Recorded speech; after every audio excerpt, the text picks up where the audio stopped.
नमस्कार दोस्तों, एसएससी ज्ञान में आप सभी का स्वागत है। आज हम इस वीडियो में आरपीएफ एसआई 2019 को जो एग्ज़ाम हुआ था 5 जनवरी को, उसके सेकंड शिफ्ट के सभी 50 प्रश्नों को इस वीडियो में पढ़ेंगे। तो देखते हैं किस टाइप के और कैसे प्रश्न पूछे गए थे।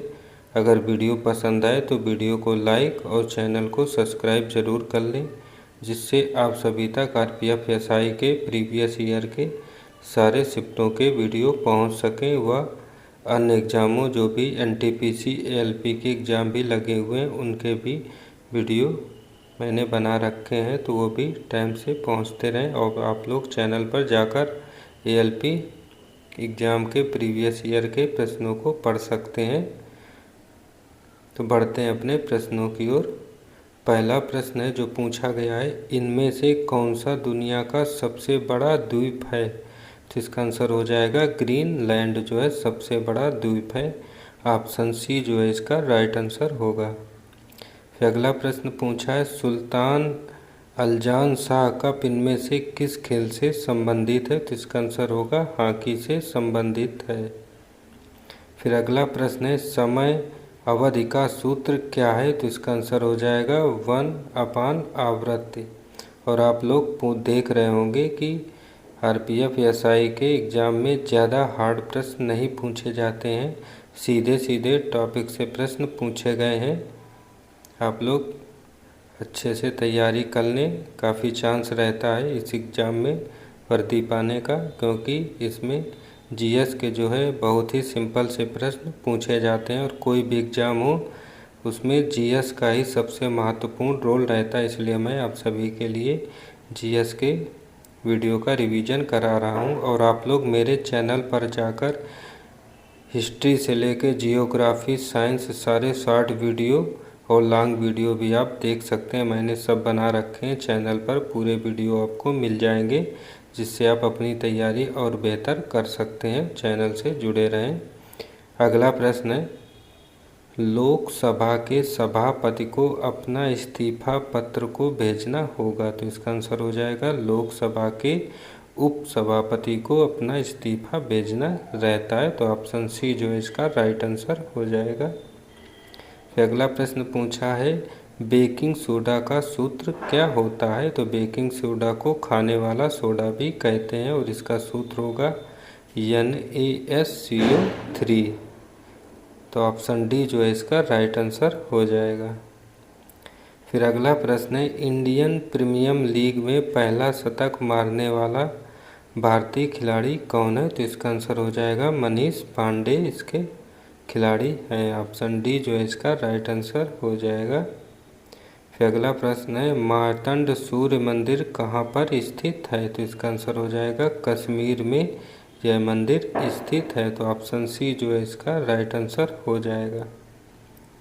फिर अगला प्रश्न है, यूनाइटेड नेशंस के द्वारा इनमें से किस वर्ष को इंटरनेशनल राइस ईयर निर्धारित किया गया है? तो आंसर हो जाएगा 2004 को निर्धारित किया गया था। ऑप्शन सी जो है इसका राइट आंसर होगा। फिर अगला प्रश्न,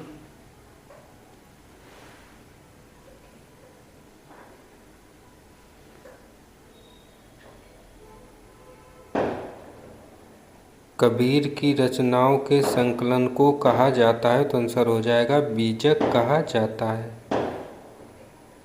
अगला प्रश्न है, हरिभजन सिंह का उपनाम क्या है? तो इसका आंसर होगा द टर्मिनेटर इनका उपनाम है। ऑप्शन डी जो है इसका राइट आंसर हो जाएगा।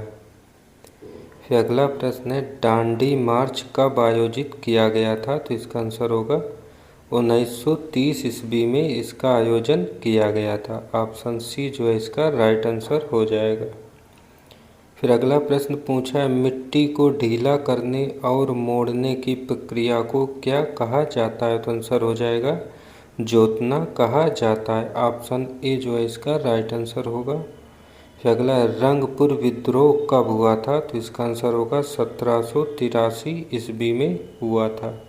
ऑप्शन सी जो है इसका राइट आंसर होगा।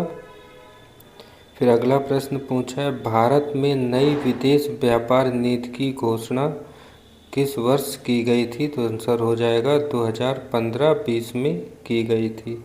ऑप्शन डी जो इसका राइट आंसर होगा। फिर अगला, इनमें से कौन सी फसल तेल की फसल नहीं है? तो आंसर हो जाएगा बाजरा की फसल। ऑप्शन डी जो है इसका राइट आंसर होगा। फिर अगला प्रश्न है, 2011 के अनुसार इनमें से भारत का कौन सा केंद्र शासित राज्य सबसे कम लिंग अनुपात वाला राज्य है? तो आंसर हो जाएगा दमन और दीव। ऑप्शन सी जो है इसका राइट आंसर होगा। फिर अगला प्रश्न पूछा, यूएस ओपन 2018 में वीमेन सिंगल्स खिताब किसने जीता था? तो इसका आंसर होगा नाओमी ओसाका ने जीता था। ऑप्शन बी जो है इसका राइट आंसर होगा। फिर अगला प्रश्न है, भारतीय गणराज्य में कितने राज्य और कितने केंद्र शासित राज्य हैं? तो आंसर हो जाएगा 29 राज्य और 7 केंद्र शासित राज्य थे जिस समय यह प्रश्न पूछा गया था 19 में उस समय। फिर अगला प्रश्न है, 7वें सेंट्रल पे कमीशन के चेयरमैन कौन हैं? तो आंसर हो जाएगा अशोक कुमार माथुर। ऑप्शन डी जो है इसका राइट आंसर हो जाएगा। फिर अगला प्रश्न था, केंद्र शासित प्रदेश पुडुचेरी में कितनी लोकसभा संसदीय निर्वाचन क्षेत्र सीटें हैं? तो आंसर हो जाएगा 1। ऑप्शन बी जो है इसका राइट आंसर होगा। फिर अगला प्रश्न था, इनमें से कौन से देश में गोबी रेगिस्तान स्थित है? तो आंसर हो जाएगा मंगोलिया देश में। ऑप्शन सी जो है इसका राइट आंसर होगा। फिर अगला प्रश्न है, काजीरंगा राष्ट्रीय उद्यान स्थित है? तो आंसर होगा असम राज्य में। ऑप्शन ए जो है इसका राइट आंसर होगा। फिर अगला था, इनमें से कौन सा एक ऑक्जैलिक एसिड का प्राकृतिक स्रोत है? तो आंसर हो जाएगा टमाटर। ऑप्शन बी इसका राइट आंसर होगा। फिर अगला था, कलमकारी चित्रकला किस राज्य से संबंधित है? तो आंसर होगा आंध्र प्रदेश राज्य से। ऑप्शन ए जो है इसका राइट आंसर होगा। फिर अगला था, पृथ्वी की आंतरिक गर्मी से प्राप्त ऊर्जा को क्या कहा जाता है? तो आंसर होगा भूतापीय ऊर्जा कहा जाता है। ऑप्शन डी जो है इसका राइट आंसर होगा। फिर अगला था, दिल्ली चलो नारा किसने दिया था? तो इसका आंसर था नेताजी सुभाष चंद्र बोस ने दिया था। ऑप्शन ए जो है इसका राइट आंसर था। फिर अगला प्रश्न था, अलीगढ़ में मोहम्मडन एंग्लो ओरिएंटल कॉलेज की स्थापना किसने की थी? तो आंसर हो जाएगा सैयद अहमद खान ने की थी। ऑप्शन बी जो है इसका राइट आंसर होगा। फिर अगला था, 1833 में भारत का पहला ब्रिटिश गवर्नर जनरल कौन था? तो आंसर हो जाएगा Lord William Bentinck. Option D जो है इसका राइट आंसर होगा। फिर अगला प्रश्न है, पंचायती निर्वाचन क्षेत्र के जनक के रूप में कौन जाने जाते हैं? तो आंसर होगा लॉर्ड मिंटो जाने जाते हैं। ऑप्शन बी जो है इसका राइट आंसर होगा। फिर अगला था, पोलैंड के मुद्रा का क्या नाम है? तो आंसर हो जाएगा पोलिश जुलोटी। ऑप्शन बी जो है इसका राइट आंसर होगा। फिर अगला प्रश्न है, भारत के संविधान की 8वीं अनुसूची में कितनी भाषाओं को सूचीबद्ध किया गया है? तो आंसर हो जाएगा 22 भाषाओं को किया गया है। ऑप्शन बी जो है इसका राइट आंसर होगा। फिर अगला था, राष्ट्रीय गृह बैंक NHB का मुख्यालय कहाँ पर स्थित है? तो आंसर हो जाएगा नई दिल्ली में स्थित है। ऑप्शन डी जो इसका राइट आंसर होगा। फिर अगला प्रश्न है, हाइड्रोजन का परमाणु क्रमांक होता है? तो आंसर हो जाएगा 1। ऑप्शन बी इसका राइट आंसर होगा। फिर अगला प्रश्न है, पृथ्वी का द्रव्यमान क्या होता है? तो आंसर हो जाएगा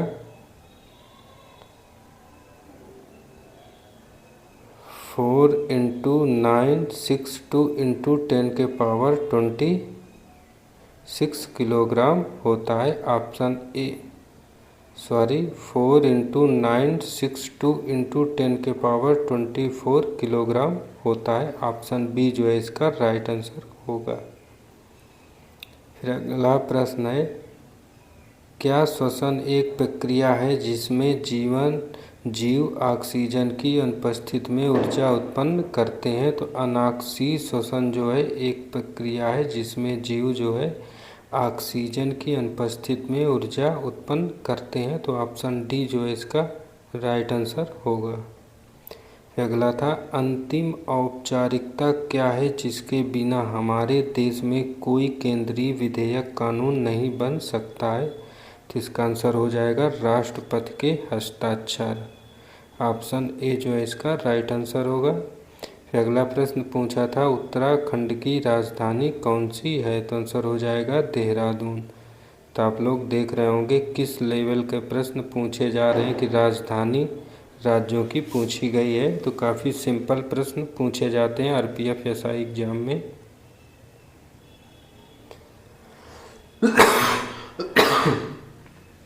सॉरी। अगला प्रश्न है, कनिष्क किस वंश के महान राजा थे। तो इसका आंसर हो जाएगा कुशन वंश के महान राजा थे कनिष्क। ऑप्शन सी जो है इसका राइट आंसर होगा। अगला है, भूटान की राजधानी कौन सी है। तो इसका आंसर हो जाएगा थिम्पू। ऑप्शन डी इसका राइट आंसर होगा। फिर अगला प्रश्न फुल फॉर्म से है कि ईपीएफ का पूर्ण रूप क्या होता है। तो इसका आंसर होगा employees provident fund. Option A जो है इसका राइट आंसर हो जाएगा। फिर अगला प्रश्न है, निम्न में से किसे भारत के राष्ट्रपति के रूप में निर्विरोध निर्वाचित किया गया था। तो आंसर हो जाएगा नीलम संजीव रेड्डी को निर्विरोध चुना गया था। ऑप्शन बी जो है इसका राइट आंसर होगा। फिर अगला प्रश्न है, पोर्टफोलियो सिस्टम किसके द्वारा लागू किया गया था। तो इसका आंसर होगा लॉर्ड कैनिंग के द्वारा। ऑप्शन सी जो है इसका राइट आंसर होगा। फिर अगला प्रश्न है, घूमर लोक नृत्य है। तो आंसर हो जाएगा राजस्थान राज्य का। ऑप्शन डी जो है इसका राइट आंसर होगा। फिर अगला प्रश्न है, रडार का पूरा नाम क्या है। तो आंसर होगा radio detection and ranging. Option A जो है इसका राइट आंसर होगा। फिर अगला प्रश्न, मुल्तान क्रिकेट स्टेडियम इनमें से किस देश में स्थित है। तो आंसर होगा पाकिस्तान राज्य में स्थित है। ऑप्शन बी जो है इसका राइट आंसर होगा। फिर अगला था, राज्यसभा के सदस्यों की कार्यवधि होती है। तो आंसर होगा 6 वर्ष। ऑप्शन ए जो है इसका राइट आंसर होगा। फिर अगला था, किदम्बी श्रीकांत किस खेल से संबंधित हैं। तो ये बैडमिंटन के एक प्रसिद्ध खिलाड़ी हैं। ऑप्शन ए जो है इसका राइट आंसर होगा। फिर अगला प्रश्न पूछा है, यूनियन पब्लिक सर्विस कमीशन के सदस्य कौन होते हैं। तो आंसर होगा राष्ट्रपति द्वारा नियुक्त किए जाते हैं जो सदस्य। ऑप्शन ए जो है इसका राइट आंसर होगा। फिर अगला है, तुंगभद्र बांध स्थित है। तो आंसर होगा कर्नाटक राज्य में स्थित है। ऑप्शन सी जो है इसका राइट आंसर होगा। और अंतिम प्रश्न, बर्फ के क्रिस्टल युक्त बारिश को कहा जाता है। तो आंसर होगा बर्फ कहा जाता है। ऑप्शन बी जो है इसका राइट आंसर होगा। तो ये थे जीके के सभी महत्वपूर्ण 50 प्रश्न जो पिछले वर्ष आरपीएफ एसआई के सेकंड शिफ्ट में पूछे गए थे। अगर वीडियो पसंद आया हो तो वीडियो को लाइक और ज़्यादा से ज़्यादा शेयर करें और वीडियो कैसा लगा कमेंट बॉक्स में बताएं। चैनल को ज़रूर सब्सक्राइब करें जिससे आप सभी तक ऐसे ही वीडियो पहुंचते रहें। मिलते हैं अपने अगले वीडियो में, तब तक के लिए नमस्कार, जय हिंद।